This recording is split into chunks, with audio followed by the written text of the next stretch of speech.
শুভ সকাল বন্ধুরা, তোমরা সবাই কেমন আছো? আশা করি সবাই ভালো আছো, আমরাও ভালো আছি।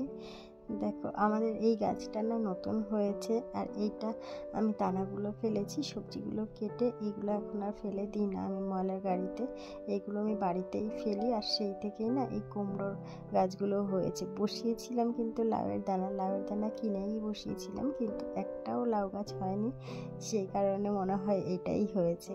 যাক, কিছু তো হয়েছে, এটা আপনা আপনিই হয়েছে নিজের থেকে। আর এই গাছটা না খুব সুন্দর হয়েছে। গাছটায় অনেকগুলো করে কুমড়ো ফুল হয় রেগুলার, কিন্তু যে ভাবি কি যে আমি নিজে তুলি আর আমার ছেলেও তুলতে চায়, কিন্তু ওকে আমি বলি যে ঠিক আছে, যেদিন তোমার ছুটি থাকবে সেদিন সকালে তো স্কুলে বেরিয়ে যায়, ও আর তুলতে পারে না। কিন্তু ওর যেদিন ছুটি থাকে জানো তো, একটাও ফুল হয় না, কিন্তু আজ দেখছি দুটো ফুল হয়েছে। আজকে ওর ছুটি আছে তাই দেখি দুটো ফুল হয়েছে। ভালোই হয়েছে। সকালবেলা আমি আর তুলিনি, একটু বেলা পর্যন্তই রেখে দিয়েছিলাম গাছে, চোখে চোখে করে রেখেছিলাম, কেন কি কেউ আবার তুলে নেয় যদি, তুলে নেবে না, হয়তো বাচ্চা কাচ্চা আছে এদিক ওদিক যদি আবার নষ্ট করে ফেলে, সেটাই ভেবেছিলাম। তারপরে যাই হোক, ঘুম থেকে ওঠার পরে ও কিন্তু হাতে পায় না, চেয়ারের উপরে উঠেই তুলেছে আর বললো মাম্মু আমাকে একটা পিকচার তুলে দাও। তার নিজেও এই পিকচারটা তুলেছে, বলে তুমি কিন্তু এই পিকচারটা নষ্ট করে দেবে না, তাই তোমাদের সঙ্গে দেখানো। আর এইটা দেখো, আমার গাছে একটা কুমড়ো হয়েছিল, আমি না বুঝতে পারিনি এই কুমড়ো গাছটাকে আজকে আমি এই শাকটাকে তুলতে এসে অনেক কিছু নষ্ট করে ফেললাম। কুমড়ো গাছটাকে এইভাবে এসে হলো, আর উপর থেকে একটা টব পড়ে গেছে, পুরো তুলসী গাছ ছিল, পুরো নষ্ট হয়ে গেছে। ওটাকে আবার গুছিয়ে রেখে আসবো ভাবছি, কিন্তু আগে দেখছি যে ও যখন ঘুম থেকে উঠে গেছে, ঘরটা আগে মুছে নিই, পরিষ্কার করে নিই, বেড কভারগুলো চেঞ্জ করে তারপরে ঘরটাকে মুছে নেবো। আর ওকে একটুখানি ব্রাশ করিয়ে জল খাইয়ে দিলাম। ও নিজেই করাতে হয় না, একটু বলে দিতে হয় এই আর কি, যে ব্রাশ করো, জল খাও। এই এক গ্লাস জল দিয়ে দিলাম, আর ও জলটা খেতে খেতে আমি ঘরটা মুছে নেবো ভাবছি। ঘরটা মুছে তারপরে যাবো রান্নাঘরের দিকে। রান্নাঘরে কি টিফিন তৈরি করি আজকে, মনে হয় আজকে একটু ভাত করব, সকালবেলাও ভাত খেয়ে নেবো। কেন কি অনেকগুলো কাজ ভেবেছিলাম, একটু শাক টাক বাছতে সময় লাগে, তারপর আবার উল্টো পাল্টা কাজ বেড়ে গেল।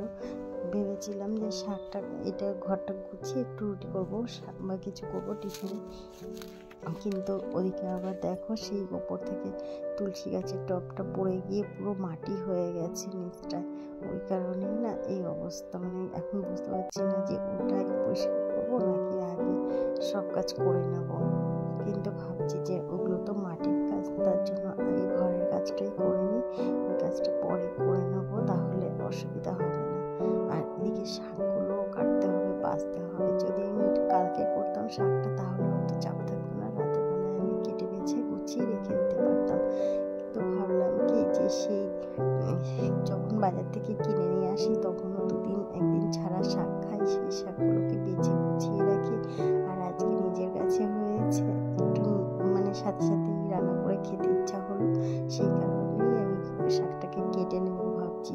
আর দুটো ফুল হয়েছে, দুটো বড়া করবো, হয়ে যাবে। ও কুমড়ো ফুলের বড়া খেতে ভীষণ ভালোবাসে, তাই ভাবছি যে করে দেবো। জানো তো, কুমড়ো শাকেরও বড়া হয়, কিন্তু কুমড়ো শাকের বড়া আমি কখনো করিনি, একদিন দেখি ট্রাই করবো। আর এই যে দেখো, পুরো টবটা ভেঙে গেছে, ওটা একটা বালতির মধ্যেই বসিয়েছিলাম, পুরো বালতিটা ভেঙে গেছে। এগুলোকে আগে পরিষ্কার করে নিই, তা নাহলে এরকম যদি বাড়ি ঘর থাকে না, সেই সব কিছু যদি পরিষ্কার থাকে, তাহলে মনে হয় তাড়াতাড়ি কাজটা হয়ে যায়। আর ঘরের মধ্যে যদি ঘর বাড়ি পরিষ্কার না করে তারপরে যদি আমি কাজে যাই না, রান্নাবান্নার কাজে ঢুকে যাই, তাহলে মনে হয় কি যেন অনেক দিকে অনেক কাজ ছড়িয়ে আছে। এই যে পরিষ্কার করে নিলাম, আর ঘরের সঙ্গে একেবারে রান্নাঘরটাকে মুছেই নিয়েছিলাম, কিন্তু ওয়েদারটা এমন যে ভেজা ভেজা ভেজা ভেজা রয়েছে, শোকাচ্ছেই না। আর এই শাকগুলোকে কেটে নেবো, শাকগুলোকে কেটে নিয়ে আগে নুন জলে ভিজিয়ে রাখবো, একটুখানি নুন জলে ভিজিয়ে রাখলে পরে শাকটা নুন জলে ভেজাতে না অভ্যাস হয়ে গেছে।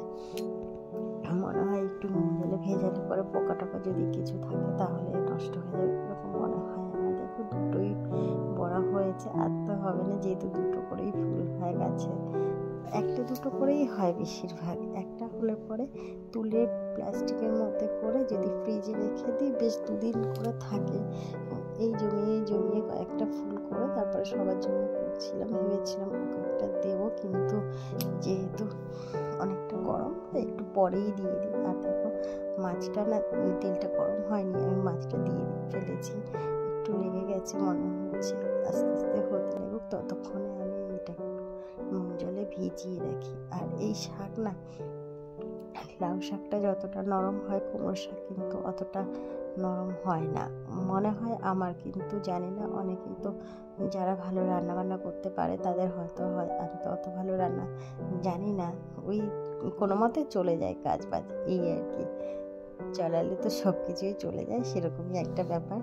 আর এই যে মাছের মাথাটা, এই মাথাটা বেশ কিছুদিন ঘরে ছিল, বুঝতে পারছি না এটাকে কী করবো। আবার আছে কতগুলো বেগুন ঘরের মধ্যে, বেগুনগুলো একটু কেমন হয়ে যাচ্ছে। এখন এই যে শীতের সময় সবজির আর অভাব হয় না, ঘরের মধ্যে কিছু না কিছু থেকেই যায়। আর এই বেগুনগুলো ভেবেছিলাম সেদ্ধ হয় না, পুরো গলে গেছে। কী করবো বলে একটুখানি কালো জিরা ফোড়ন দিয়ে আর আদা রসুন অল্প করেই দিয়েছি, যেহেতু রুই মাছ, ওই মাছটা একটু আদা রসুন না দিলে ভালো লাগেও না।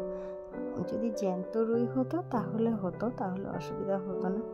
দেখো এই শাকটা কিন্তু পরিষ্কার শাক, যেহেতু আমি চালের ওপর থেকে নিয়ে এসেছি, ওই কারণে মাটিতে যদি হয় কুমড়ো শাক তাহলে আবার একটু নোংরা থাকে, কিন্তু আর এই কাঁচাগুলো আমি অনেক সকালবেলা ঘুম থেকে উঠেই কাঁচাগুলো দিয়েছি। আর এখানে দেখো একটা ওই পড়ে গেছে শিলের কি বলে নোড়াটা, আর হাতের উপরে সে কেমন একটা ফুলে গেছে, ব্যথাও হচ্ছে জামা কাপড়গুলো, ওই কারণে না আমি মেলতে পারছিলাম না, ভাবছিলাম একটু কোমর ব্যথাটা তারপরে আমি করবো। আর এদিকে দেখো মাছটা আমি সর্ষে পোস্ত বাটা দেবো ভেবেছিলাম, কিন্তু সর্ষে আর দিইনি, পোস্তই দিয়েছি।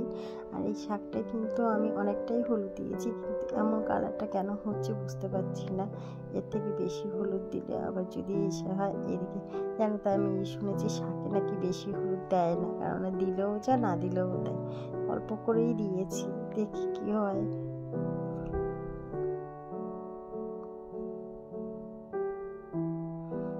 এই জামা কাপড়গুলো আমার শুকিয়ে গেছে, তাই আমি তুলে নিয়ে এসেছি। আর এই পাখিটা সে তখন থেকে চিৎকার করে যাচ্ছে, এই পাখিগুলোকে বলা হয়, আমরা বলি ঝগড়ুটে পাখি, আমরা না, শ্বশুরবাড়িতে এখানে সবাই বলে ঝগড়ুটে পাখি, আর তাই আমিও বলি ঝগড়ুটে পাখি। তা দেখছি না, একা তো না। আর এদিকে দেখো আমার রান্না বান্না সব হয়ে গেছে, এখানে অল্প করেই একবেলার মতো করেই ভাত করে নিয়েছি, আমি আর সোনা বাবা খেয়ে নেব। আর এখানে কুমড়ো শাক কিছুটা আমি তুলে রেখেছি রাতের জন্য, মাছটা একসাথেই আছে, মাছটা আমি এখন আর খাবো না, সোনা বাবার জন্য একটুখানি তুলে দিয়ে দেবো। আর শাকটা আমি তুলেছি, শাকটা আমি খাবো।